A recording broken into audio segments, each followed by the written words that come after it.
अस्सलाम वालेकुम। ये मेरा अमरूदों का बाग है। इसमें अभी फल जो है ना वो तैयार हो के पक के जो है ना उतार लिया गया है। आज इसको दोबारा जो है ना वाटरिंग की गई ताकि दोबारा नेक्स्ट जो सर्दियों का फल है वो इसका स्टार्ट होने वाला। अभी भी थोड़े बहुत अमरूद इसको लगे हुए हैं इस तरह। ये देख, ये है अभी।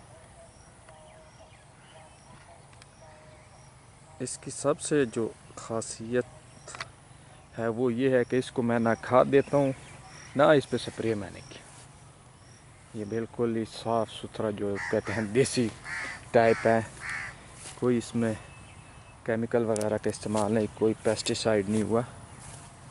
तो ना ही मैं इसको बेचता हूँ। ये यहाँ के गांव के लोग भी खाते हैं, हमारे भी बच्चे वगैरह सारे यहाँ से खाते हैं। कोई आज तक इस 1 रुपए का भी नहीं सेल किया। ब्यूटीफुल व्यू है। ये खेत हैं आसपास।